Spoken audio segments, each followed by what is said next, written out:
can you do me a favor? What? Don't fuck this up. I'll try not to. Okay. Try to get into character. Pretend you're Travis. I'll channel my inner Val Kilmer. All right, here we go. What's your name again? Digital Dan. Yeah. I don't know what this thing is. I think it's a strip show, dance show. Work there, dude. Welcome to DeaconLive. DeaconLive. Welcome back, guys. On today's show, why, hello, Jetman. How are you? And why is everyone so scared of Aldi's? And how is your second brain doing? And lions and tigers and bears, oh my, they all made the news cycle this week here on Deacon Live. How are you? How are things? And over to my far right-hand side is IT Dan. How are you? Good afternoon. I'm doing very well. Yesterday was our 47th anniversary. 47 years, Dan. Yes. 47 years. The day Nixon resigned, we got married. August 10th, 1974. Did you know he was going to resign when you got married? No, we planned it. He didn't. Oh, okay. And we went out to a pub to have something to eat in Pinehurst. But while we're driving, my wife was talking to me about she had some candle holders that she got from her mother, and they had prisms hanging from them, and we haven't been able to find them in our moves. And she was saying, we have to go through these boxes and find them. So we stopped at an Now, what are the place. prisms? What is it made out of? Is it like acrylic? It's crystal. Okay. It's crystal holder, clear glass, and then all around it has these prisms, so the light will hit it. And It's very colorful. Sure. And it was something very precious that her mother had, and we haven't been able to find it. And we stopped into one of these stores, a consignment store that's in West End, North Carolina. And she's probably been in that store 3 times before. She called me on the phone. I was sitting out in the car, and she came in. You have to come and see this. She found those 2 candle holders on her anniversary. Oh, really? And she goes, I think my mother put them there for me. What are the chances? Something that your mom and probably don't even know where she got it from in the first place. No, we don't remember. And she's had them, but it was something that her mother really loved them, and Kathy had them, and now these are replacing them. Well, good. And is that why you were late today? I was on time today. I was early. Well, you said you had a problem leaving the house, so I was like, well, I thought you were going to be here at a certain time, and you ended up showing up a little later. Oh, I just had to help her out with a few things. All right. So, but everything's good at the household? Yeah, everything is good. Well, good. Well, unfortunately, things aren't good here at the Deacon Live household, and the reason why I say that, Dan, is I had a doctor's appointment yesterday. And this was a 3-month follow-up. Normally, what do you see the doctor? Once every 6 months, twice a year, I guess you would say? Yes, probably. All right, and then, some people barely see him once a year. And it's just a normal physical. There's nothing wrong with me, believe me. But my blood pressure was a little high the last time I went. And I asked her about all these different medications. You've seen the commercials. They say, ask your doctor before taking these medications, or, make sure you're having this. And I'm getting a little bit up in age. My 30-year high school anniversary is coming up here next month. I don't know if I'm going to go, the whole COVID thing. I'm not a big COVID scare tactic person, but like when you say, hey, guess what, Deacon? You're going to go down there and you're going to hang out with 200 people in a small little room. And I'm like, yeah, maybe I won't. Maybe I won't.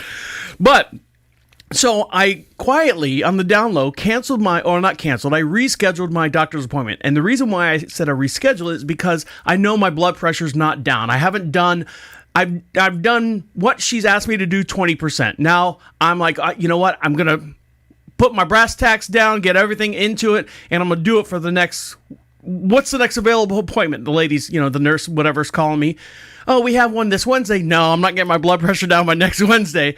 She's like, oh, and then the next one is in November. I'm like, I'll take it. I'll take November. Oh, it's the 23rd. Oh, the day before Thanksgiving? Yeah, I'll take it. So she marked me down, and it's 2:30 in the afternoon, so it's great. So, Dan, I'm on a mission to get my blood pressure down, probably, drop a little, what?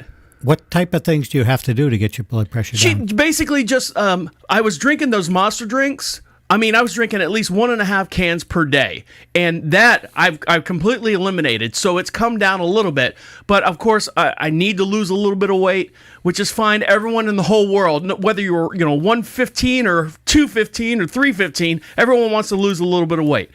So I know that I need to lose just a little bit of weight, and the reason why I know this, Dan, you ready for this? You have a mirror?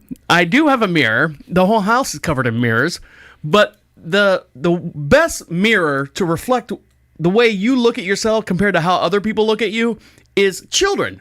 Little kids will say the darndest thing. And so I'm outside, I'm mowing the lawn, and as you guys know, we sit DeaconLive broadcast just outside of Charlotte, North Carolina, beautiful little town we like to call Marshville, and DeaconLive broadcasts in an 800 square foot studio above our 3-car garage. It's all finished. It's AC. It looks really, really nice. And we sit on about 22 some odd acres. We have horses and chickens and cattle and cats now and dogs and all that stuff. And our neighbors have just a little bit more than we do next door. But we have a fence line or a cypress tree line. Some of the cypress trees you can walk in between them and some of them you can't. So I heard goats next door. So I walk over to the tree line and I'm talk to one of the older kids, and she comes up. I think she's like 14, 15 years old. And she's like, yeah, we got 2 new goats. Now, the house next door has 6 children, ranging from, I think, 4 to 21. So there's a range there. So the 4-year-old comes over, and now he's a pistol. He's a pistol.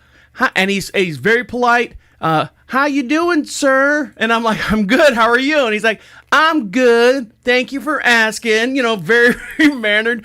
Until he gets to this point. So when I mow the lawn, it's hot. It's like, everyone knows the heat wave that's going on right now.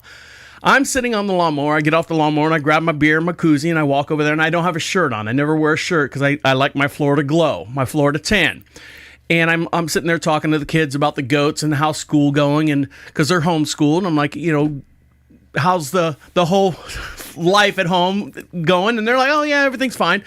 And it's funny because when the parents that live in the house, see me talking to the kids, for whatever reason, they're like, they're afraid that they're giving away secrets. They come not running out, but swiftly walk out to talk to me and go, hey, what's going on? I'm like, what are you guys talking about? You're going to talk about the new goats and stuff. And they bring the young one, the little 4-year-old.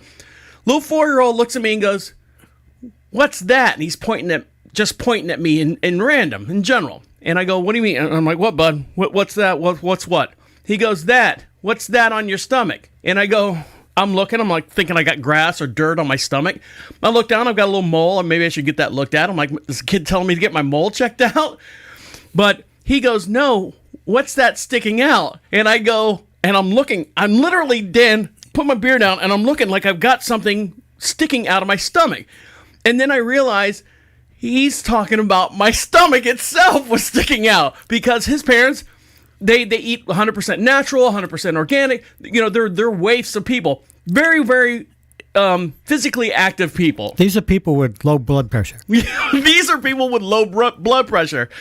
And so he looks at my son and he points at it and he's like, that's sticking out. And the kid, think about it. The kid, anything new, to a child is interesting to him. Whether you're a white guy and all of a sudden he sees a black person for the first time.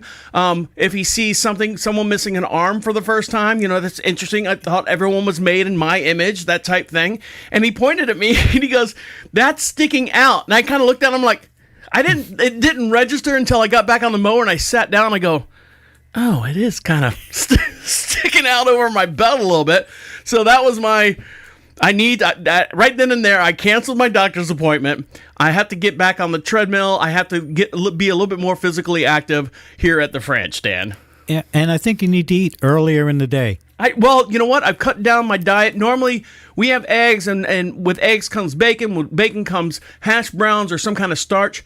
For this week alone, and we're into Wednesday now, I've been eating a whole cucumber, skinning it, dicing it up like poker chips. Cucumber and eggs. Well, not cucumbers and eggs. We eliminated the eggs, but here's a trade-off. My wife makes this Texas Fiesta dip. It's 3/4 cup sour cream, 1/4 cup of mayo, and then Hidden Valley makes this Fiesta ranch seasoning and just mix it all in there. So I just take the What's the trade-off on that, Dad? Okay. I mean, I gotta make. No, you can't just eat carrots all day long. No, you can't. So I've been doing that, and I've been watching not eating any carbs or anything at night for my dinner. So that's where I'm at. So. And I think it's the time I think anything you eat before noontime, you're going to get rid of. It's afterwards, those things. People eating late at night. And I feel bad for my wife because she doesn't get off work or stop working until 9 o'clock. And then she doesn't eat until 9:30 at night. I've made a conscious effort to start eating dinner right before the sun goes down. So that's anywhere from 6:30 to 7 o'clock. Whether she wants to eat or not, that's what I try to do. That's the right thing to do. That's what I'm trying to do. All right, when we come back, we got a lot of right things to talk about here on the show and some bad things that have happened here in the news. You're listening to Deacon Live right here on Prophet Radio. I'll be right back. Don't go anywhere yet, Dan. We're still live streaming. Don't leave me. Don't leave me, Dan. All right, guys. That's the first segment of the show. Make sure you follow us on all your social networks. Make sure you follow us on iHeartRadio and anywhere that you download podcasts. It's Deacon Live, all one word, right here in the corner, right there. Thanks, guys. We'll see you here. If you want to watch the whole video, the whole entire show, forgot about that part, go over to Prophet Radio, Prophet Radio, click on Deacon Live, and for every show we do, we have a matching podcast as well. So see you there.